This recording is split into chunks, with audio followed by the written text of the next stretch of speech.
Salut à tous, aujourd'hui épisode 2 avec deux designers, deux personnes qui ne connaissent pas forcément grand chose en horlogerie mais qui y connaissent pas mal en design. Et c'est là aujourd'hui on va faire des battles. On aime bien sur Watch Alice les battles. Et là on a une dizaine de battles, peut-être même un peu plus, sur des montres qui se ressemblent mais pas trop, des gammes de prix différentes. Mais aujourd'hui on regarde uniquement le design, qu'est-ce qui est mieux réussi, qu'est-ce qui est plus cohérent d'un côté ou de l'autre. Encore merci à Clémentine et Elsa, elles ont encore fait un job exceptionnel. Allez, c'est parti.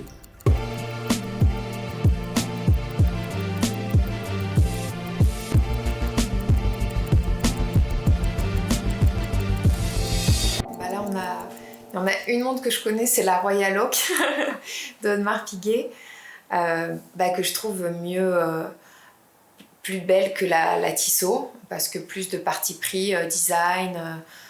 Je trouve que la Tissot, elle est un peu plus commune, alors que la Royal Oak, elle a un design plus fort visuellement. Je trouve plus innovant. Donc clairement, je serais sur Audemars Piguet, moi, pour ce premier choix. Ouais, mais je suis d'accord sur pas mal de points. Je préfère le cadran de la première. Par contre, ce que j'aime, c'est sur la Tissot, c'est l'ouverture. Ce que j'aime, c'est que le cadran, le cercle est très large, très grand, et justement, il est vraiment mis en avant. Je trouve que l'autre, c'est un peu trop encadré avec les petits clous. Je préfère vraiment, moi, la dynamique de la Tissot. Après, je préfère le détail du cadran et des chiffres de comment elle s'appelle ? Ademos Piguet, c'est ça ? La Audemars Piguet. Audemars Piguet, ok. Ouais. Voilà. Donc, Okay. Deux avis un peu différents. Ouais. Moi, voilà, je mixerais. Il y a des choses que j'aime chez l'une et chez l'autre. Plus Audemars Piguet et 50-50. Ouais, Okay. Voilà. Alors ensuite, on est sur une Jaeger-LeCoultre et une Cartier. Je vais, moi, préférer la simplicité et sobriété de la Cartier. Ouais, je préfère. Je trouve que les petits indicatifs, les traits qui indiquent l'heure de la Jaeger-LeCoultre sont assez... En fait, je la trouve assez piquante, assez agressive, en fait. Je trouve les aiguilles... pareil, très, très pointu, les indications pointues aussi. Le boîtier, pareil, est très, très présent en fait, avec toutes ces lignes et tout ça. Je trouve que, voilà, on dit beaucoup de choses, après elle est travaillée, mais je la trouve au final assez agressive. Je préfère la simplicité, la sobriété de la Cartier, mais voilà, c'est assez perso. Ouais, en termes de lignes, moi, Ouais. sans hésitation. La Cartier, je trouve qu'elle est beaucoup plus fluide. La façon dont on a l'impression que le cadran vient s'intégrer dans le bracelet comme une sorte de ligne continue, avec le bracelet qui vient par-dessus. On est beaucoup plus élégant et aussi, je trouve, moderne, même si c'est une montre, je pense, qui a pas mal d'années.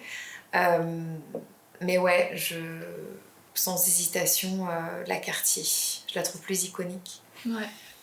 Ensuite, une Jaeger et sur une Breitling. Ouais, là on est sur deux marques très... Enfin, là on a vraiment un modèle assez identique. Ouais. Moi, c'est juste en termes de couleur, je préfère la Jaeger. Moi aussi. Que je trouve l'harmonie colorielle est moins datée. Je trouve que la Breitling est un peu plus datée. Et puis même au niveau des lignes, on est plus sur des lignes modernes, sur la Jaeger. Parce qu'en fait, la Breitling, j'ai l'impression que c'est un ovale, que c'est pas un rond parfait, mais peut-être que c'est juste un effet d'optique aussi, avec le boîtier. Mais ouais, je préfère vraiment la Jaeger, même au niveau de la couleur du cuir, le fait que les aiguilles soient plus épurées. Qui ait moins d'informations, c'est très très chargé sur la Breitling. Je pense que c'est les chiffres qui font ça sur la Breitling, tu vois, il y a les chiffres en plus, parce que sinon c'est quand même très très proche, hein. Franchement c'est quand même, là il y a quand même de quoi s'y méprendre, hein. Mais en effet, moi ce que je préfère aussi, voilà, c'est les lignes, le joli graphisme des indications, des chiffres sur la Jaeger qui évite justement les chiffres qui sont juste là pour charger en fait. Sur la Breitling. En plus, ils ne sont pas forcément visibles et lisibles. Donc voilà, ils apportent juste des éléments qui chargent le design, mais qui mettent pas forcément la montre et son design en avant. Ok, donc là on est sur deux Rolex. Deux Rolex assez différentes au final, puisqu'on est sur une qui est plus bicolore, je dirais, où on est sur un... Je sais pas, est-ce que c'est un or rose? Un or rose, oui. Ouais, Avec... il y a une en rose et acier, et une acier qui a juste les aiguilles en or jaune. Ouais. D'accord. Les aiguilles et les index. Bah, moi j'ai plus tendance à partir sur la monochrome, je dirais. Je préfère encore une fois sa simplicité. Bon, après, sur le cadran lui-même, ouais, je sais pas, je trouve qu'elle est plus harmonieuse d'un point de vue couleur. Bon, même s'il y a une dynamique dans la première, j'aime pas forcément.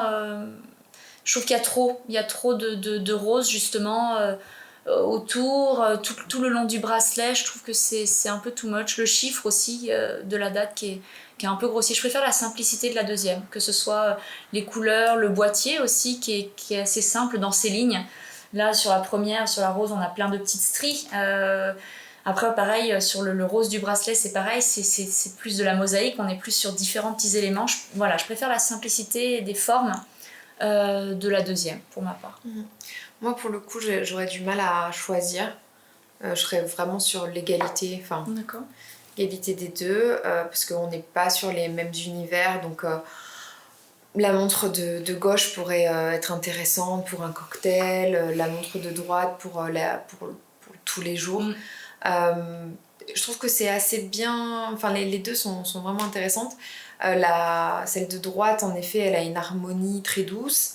Celle de gauche, elle se veut peut-être un peu plus bijou, un peu plus féminine. Mais comme tu dis, qui peut s'apprêter justement, voilà. Qui fait plus apprêter, sans pour autant mettre des diamants, etc. Donc, moi, franchement, les deux... puis finalement, celle qui est un peu, peut-être un peu plus too much, donc celle de gauche, on a un cadran qui est blanc, donc qui réapporte un peu de respiration. Voilà, moi, les deux, pour le coup, ouais, équilibrés. Ouais, là, on est vraiment sur du copier, c'est un peu compliqué, quoi. Sur l'Omega et la Rolex, alors on va être sur des nuances de couleurs. Là, ça serait un peu le jeu des 7 différences, en fait. J'ai un peu l'impression, quand j'ai les deux... me dire bon, je cherche les différences entre les deux. Bon, même s'il y en a, hein, le bracelet a quand même une forme tout autre. Moi,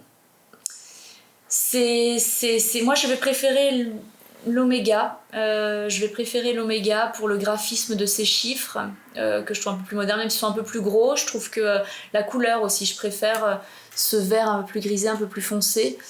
J'aime assez bien les vagues dans le fond, je trouve que ça amène un peu de texture par rapport à la Rolex, on est toujours sur ce nacré. J'aime assez bien moi, l'harmonie, aussi le placement chrono, on va dire. Ouais, bah, ça doit être le chrono. Ouais, c'est pas un chrono. Non, c'est pas un chrono, bon, une autre couronne alors.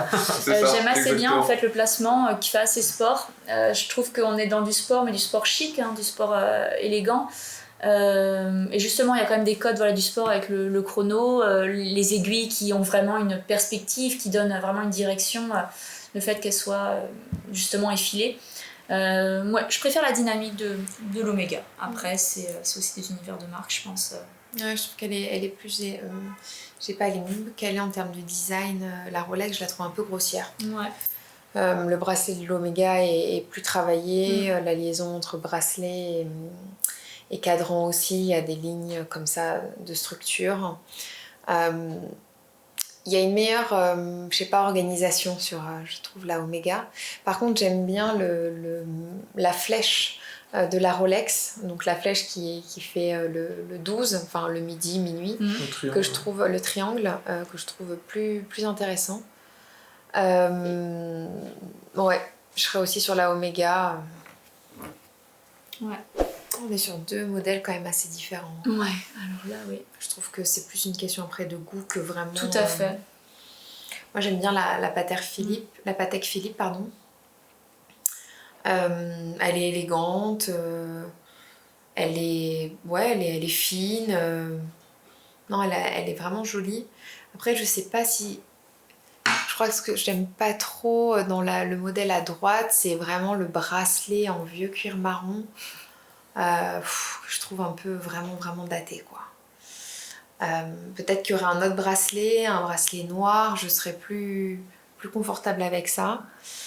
Et puis j'aime pas trop le cadran vraiment trop travaillé en termes de texture. On a du brossé, on a du piqué, on a on a beaucoup de styles différents. Ouais, je serais sur la Patek Philippe. Ouais, bah tout à fait. Pareil, je trouve que... Mince, on prendrait les mêmes montres alors. Ouais, on prendrait les mêmes montres. Non, je sais pas, c'est un petit peu un tout, elle est un peu trop... Il y a trop de fioritures sur la deuxième. Voilà, comme tu disais, les détails de texture, les aiguilles aussi. Les chiffres romains, où là ils sont vraiment... puis ils sont petits, ils sont pas stylisés, ils sont vraiment assez basiques. Que sur la Patek, ils sont un peu allongés, il y a un peu cette élégance qui est dans la continuité de l'élégance des aiguilles qui sont très fines, très longues. L'autre, on est plus un petit peu empâté sur les bords. Je trouve que c'est un peu plus la montre de grand-père, tu vois, la petite montre. Ouais, puis c'est... Ouais, je sais pas, pareil, trop de détails. Le côté un peu rond aussi, rondouillet du boîtier. Moi, la couleur du bracelet me choque. C'est pas tant ça, c'est plus, voilà, je trouve qu'il y a trop de choses un peu disparates. Voilà, ça manque d'harmonie. Ah, là, c'est marrant. En termes de proportion, je serais plus sur la Tudo, naturellement. Parce que la Vertex, il y a un truc qui me gêne. Qu'est-ce qui me gêne? Est-ce que c'est parce que tout est gros? Moi, je sais pas. Moi, je trouve qu'il n'y a pas de grossier. hiérarchie, tu vois. Les aiguilles sont larges, les chiffres sont gros, les chiffres... Ouais, je sais pas, je trouve que ça... Le bracelet, le cadran aussi, déjà, tu vois. Enfin, je sais pas, je trouve qu'il y a... Il y a une harmonie, un équilibre qui est moins bien travaillé que sur la Tudor, je trouve. Ouais, moi c'est vraiment un feeling, quoi. Ouais, là pour le coup c'est dur de... C'est vraiment un feeling quand on la voit. Moi je trouve que l'autre, voilà, il y a quand même... Elle fait un peu plus travaillée, un peu plus fine. Enfin, un peu plus grossière, quoi. Tout est un peu posé là. Ouais. Et ben, moi j'aime assez la Doxa. Alors là on est sur une comparaison entre la Doxa automatique et une Seiko. La Doxa, je la trouve assez originale en fait, par le placement aussi par le placement de la marque. Alors ce que je trouve un petit peu dommage, c'est encore une fois, c'était ce qu'on avait aussi sur une autre montre, c'est que le cadran est petit par rapport au boîtier lui-même. Je trouve qu'on n'aurait pas forcément besoin de ce rebord. Enfin, je trouve qu'il y a beaucoup de matière autour du cadran. Que je trouve un petit peu dommage, mais j'aime assez bien en fait le côté décalé où elle est pas tout à fait symétrique, où on a la marque qui est un peu décalée. Ça j'aime bien, je trouve ça assez sympa. Le rappel aussi d'orange sur le boîtier aussi qui fait un écho avec l'intérieur d'un point de vue couleur qui dynamise un petit peu tout ça comparé à la Seiko où bon on a vraiment la couleur, autour on a les chiffres là je les vois que maintenant qui sont énormes. Ouais, c'est gros là. La flèche aussi qui indique l'heure, enfin tout est quand même un petit peu gros. Non, la Doxa, il n'y a pas photo. Je sais pas, mais. Ouais. Non, vraiment, je sais pas. Oui, maintenant je la revois à côté, je vois l'autre. Les flèches, elles sont là quoi. Et puis elles sont blanches en fait sur la Seiko où il n'y a pas de blanc dans la montre à part le petit cadran pour dire la date. Et du coup, le blanc il sort un peu de nulle part. Alors que je trouve qu'il y a une harmonie dans la Doxa où on reste sur 3-4 couleurs, mais voilà, on rajoute pas du blanc. Hein, je trouve que. Ouais, je pense que les chiffres doivent être phosphorescents parce que du coup ils sont un peu verts. Le surnom de la Seiko, c'est la Monster. La Monster, c'est pas étonnant. Elle a un côté un peu maladroite. Oui, c'est ça. La Doxa, moi, il y a juste un truc qui me gêne, c'est au niveau du bracelet. Je trouve que à l'intérieur, enfin la partie métallique à l'intérieur, je trouve qu'elle est un peu en décalage avec la montre. Il y a un truc qui me gêne. Je comprends pas pourquoi d'un seul coup on est dans la rondeur. Je comprends pas trop. Après, j'aime bien ce cadran qui est surcadré. Je sais pas si on peut dire ça comme ça. Mais ça, c'est intéressant parce qu'il y a un côté très précieux du coup au niveau du orange où on va vraiment le protéger. Donc c'est intéressant, parti pris. Mais ouais, juste le bracelet, je comprends pas là, les petits trucs. Et ouais, la Seiko, elle porte bien son nom. Elle a un côté, je sais pas, c'est un peu bizarre. Ouais. Ok. Alors, Omega avec un bracelet Swatch. Et après, c'est ça. Et une IWC. Omega Swatch. Et l'autre, une collaboration IWC. Non, juste IWC. Moi, j'aime bien la IWC. Ah, moi aussi. Mais il n'y a pas photo. L'harmonie des couleurs. Très belle. C'est vraiment, c'est classe. Un cadran foncé avec un taupe, un gris chaud comme ça, c'est très très joli. Les aiguilles aussi, le design des aiguilles qui est... Tout est très délicat. Ouais. un très bon équilibre graphique. Tout à Graphiquement, vraiment, je pense que le designer peut-être vient du graphisme, parce que graphiquement, on est sur quelque chose de Ouais, les chiffres sont beaux, très cool.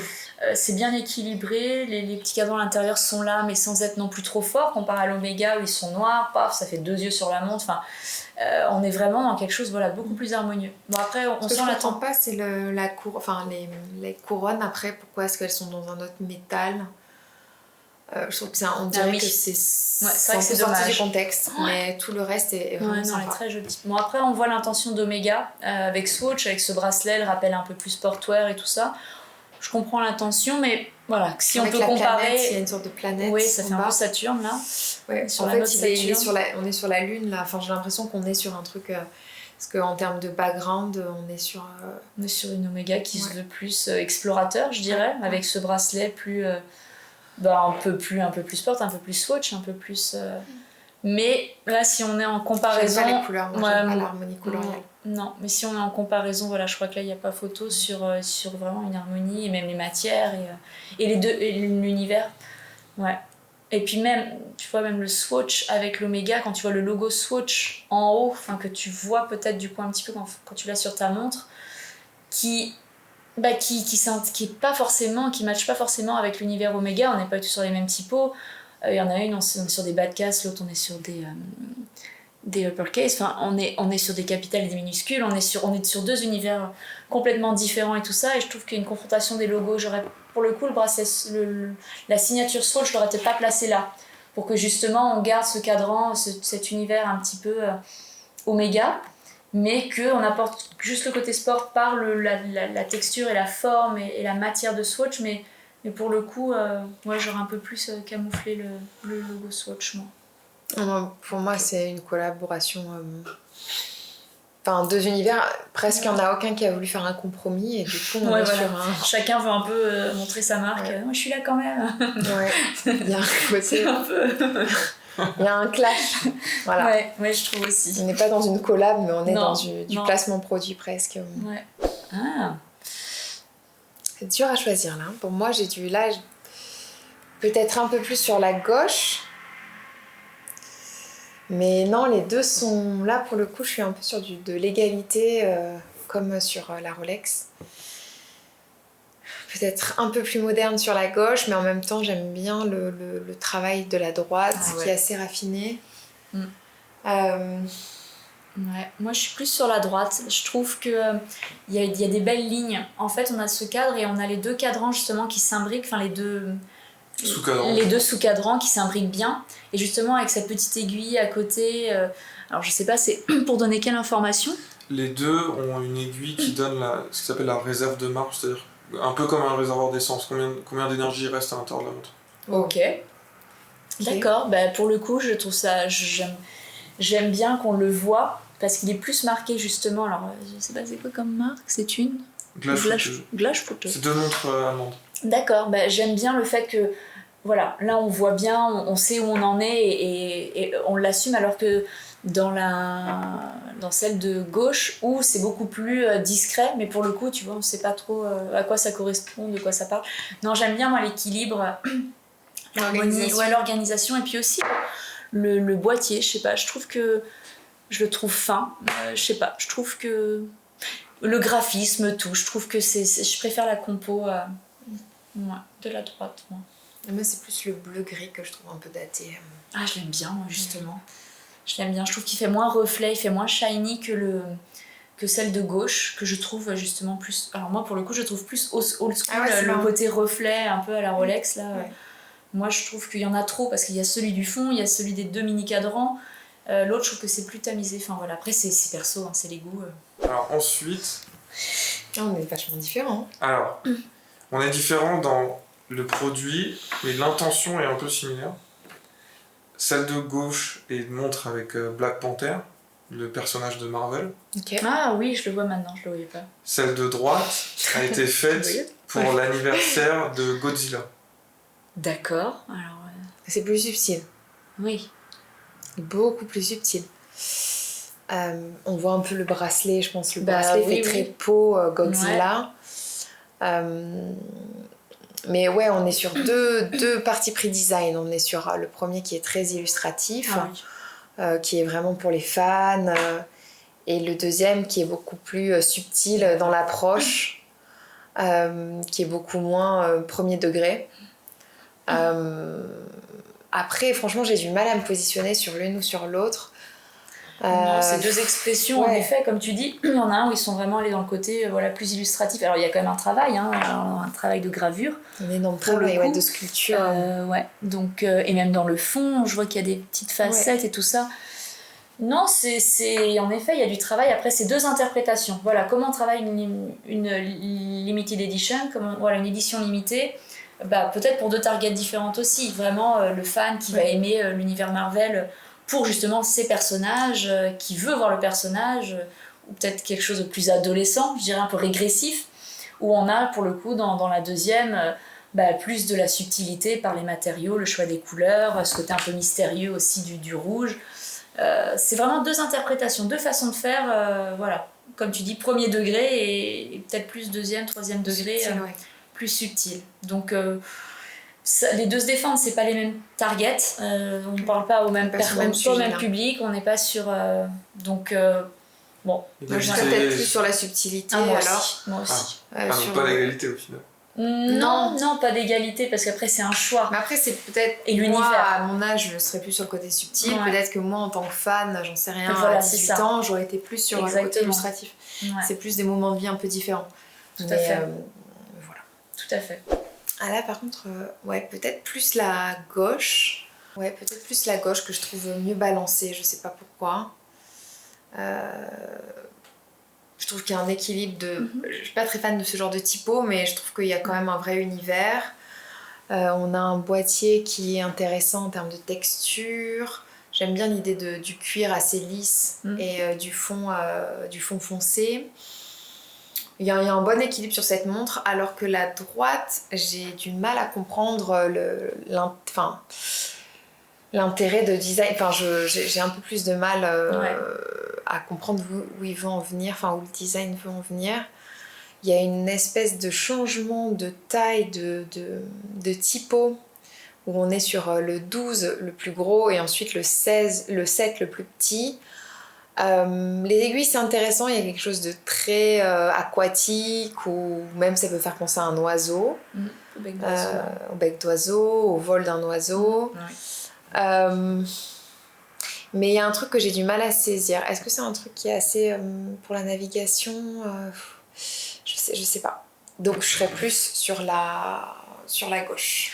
Ouais, moi aussi de manière générale, même si pareil, je suis du même avis que toi, la typographie, j'aime pas trop ce style qui part un peu en italique, mais qui est très rond, très en fioriture, très dans le détail, qui est pas forcément très bien équilibré. Je sais pas, je suis pas... Il y en a, les deux, je trouve pas, comme on vient de dire, c'est pas des designs qui fonctionnent terriblement, comme l'une comme l'autre, je comprends pas non plus trop l'intention, mais bon, pareil, je serais plus sur la gauche, pour les couleurs, couleurs, même si les aiguilles, je les trouve plus intéressantes aussi à droite, il y a un peu plus de recherche et de design, alors que les autres, j'aime pas trop cette boule au milieu, et puis après, ça fait un peu hélice d'avion dans un certain sens. Très avion, Oui, au final, par les couleurs, le cadran. Ouais, je sais pas, pareil, j'ai pas non plus un avis très prononcé là-dessus, je le trouve assez simple.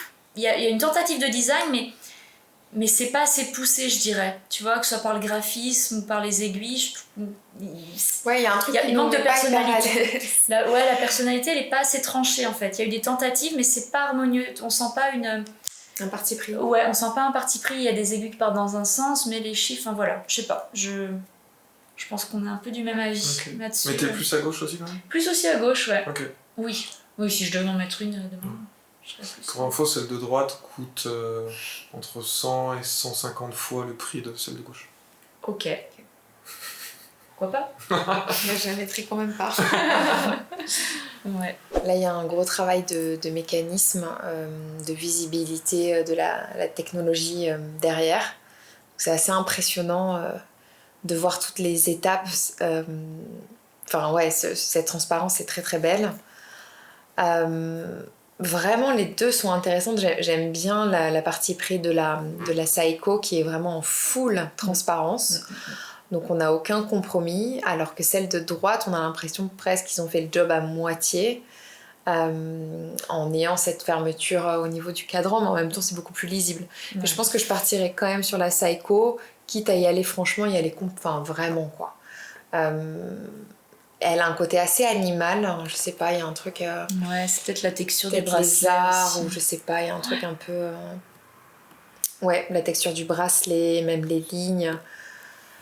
Il y a un côté un peu serpent, ou je sais pas. Ça me fait penser à quelque chose d'animal. Et puis il y a vraiment cette ouverture qui est retravaillée sur le boîtier, au niveau du lien du bracelet, où on a encore une ouverture.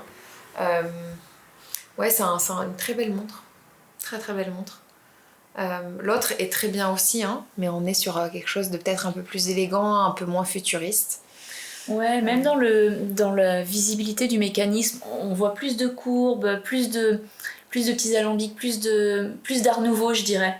Il y a comme un petit peu, tu vois, on voit des courbes, ça rejoint des petites vis et du coup, je trouve que ça fait des continuités un peu style art nouveau, qui est intéressant. Après, je suis du même avis qu'Elsa, je trouve que quitte à y aller, j'aime bien ce qu'a osé en fait Saiko en disant de toute façon on ouvre, allons-y franchement, mais voilà, on perd complètement en lisibilité. Par contre pour lire l'heure, voilà, faut vraiment s'y habituer, je pense, à cette montre. Alors que l'autre, voilà, ils se sont dit bon, on remet quand même. Et du coup dans la deuxième, dans celle de droite, c'est un peu disparate dans le sens où on n'a pas cette homogénéité où d'un coup on a un cadran bleu qui arrive. Il y a plusieurs couleurs aussi, c'est moins homogène, quoi. On est moins sur une pièce, on voit différents éléments quand on la regarde. On voit clairement différents éléments, alors que quand on voit l'autre, on voit la globalité du mécanisme et après on rentre dans le détail. C'est vraiment une lecture sur différents niveaux, comme on dit. On voit d'abord la globalité du mécanisme, après on dit ah, mais en fait on peut voir l'heure, c'est pas juste une ouverture sur la montre. C'est ça qui est intéressant aussi, je trouve, les différentes lectures. Après, c'est du rose du coup qu'ils ont mis. Moi personnellement je suis pas très rose, donc je pense que ça va aussi segmenter et donner un parti pris pareil pour les gens qui vont porter cette montre. J'ai l'impression que c'est toujours cette pierre qui est sélectionnée. Pourquoi? Elle a une capacité technique spécifique. Si tu regardes celle de droite, elle a aussi des points oui, roses. Oui, elle a, ouais, tout à fait. En fait, justement, c'est des rubis synthétiques Okay. qui servent quand il y a une roue qui tourne ou un ressort ou autre, elle tourne sur un axe, l'axe est tenu sur une plaque, et pour que l'axe tourne sans frottement, on met l'axe au milieu d'un rubis rond synthétique pour limiter au maximum les frottements. D'accord, mais ça pourrait être une autre pierre synthétique. C'est la meilleure, elle a le moins de frottement, elle doit être peut-être très lisse en termes de structure. Tu sais, parce que chaque pierre a des densités différentes et est structurée différemment. À tous les coups, le rubis, c'est celle qui est la plus lisse en termes de synthétique, tu dis. Ouais. Donc c'est qui est encore plus fabriqué, oui, c'est encore. Mais c'est encore plus régulier. D'accord. Et c'est pas un matériau qui, à force de frottement continuellement, va s'effriter, va s'éroder, etc. D'accord. Là, c'est justement ce rubis-là que t'enchasses dans la plaque. Et il reste intègre et tu mets une goutte de lubrifiant et ça tourne tout le temps sans s'éroder. Donc la couleur va être un peu là par défaut. Et oui, j'ai jamais vu de montre avec une autre couleur. Et toi, en tant que de porter ces couleurs-là, est-ce que ça te dérange pas parce que tu sais l'histoire qu'il y a derrière et que c'est très technique en fait, que c'est un détail technique et tu fais abstraction du côté peut-être esthétique ou de la couleur que tu as moins. Comment toi tu le... Je suis passé au-dessus. Au début, j'ai la même réaction mais c'est du rose. Personne, enfin j'ai pas envie de voir du rose. Et au final, ça vient. On s'y habitue en fait. C'est comme ça et. C'est des petites touches, mais là je pense que ce qui nous gêne encore plus, c'est le background qui reprend ça. En fait, le fait qu'on voit avec un fond, il y a une sorte de macro et qu'on voit. On les voit beaucoup plus quoi. Mais en effet, je pense qu'il y a toute cette pédagogie et je pense cette éducation quand tu le sais et que ça te change ta perception et en effet comme toi tu le dis très bien quoi. Parce qu'en effet pour des novices comme nous ou autres c'est plus Et pourquoi toutes les montres sont sur 10h10? C'est des gens comme vous qui ont décidé ça. 10h10, c'est l'heure où les aiguilles sont comme ça et esthétiquement, c'est le plus joli. Ouais, parce qu'il y a un côté Une ouverture. ouverture. Et il y a souvent le logo de la marque au milieu. C'est D'accord, vrai, pour donc éviter ça de camoufler. Ça enchasse le. Exactement. Ok. Et c'est l'heure la plus gracieuse. La quoi. plus Et élégante. si les aiguilles sont à d'autres heures, ça déséquilibre soit Ok. le volume est à Ouais. droite, soit à gauche, soit en bas. C'est sûr. Et là, ça. Ok. Et ben merci beaucoup. Avec C'était plaisir. top. Ce fut un plaisir. Voilà, fin de vidéo. On se retrouve ici parce qu'on n'a pas tourné d'outro après le tournage, donc je la fais ici. Encore merci à Clémentine et Elsa. Elles apportent vraiment de nouvelles perspectives. Moi, j'ai vraiment kiffé. J'espère que vous avez bien aimé ce concept parce que c'est un peu nouveau aussi sur la chaîne. Dites-moi si vous avez aimé. Dites-moi si vous avez d'autres idées de gens qu'on pourrait interroger, qui apporteraient une nouvelle perspective de l'horlogerie. J'aime bien avoir des idées, des interlocuteurs qui sont pas forcément dans le monde de l'horlogerie. Je trouve ça vraiment intéressant.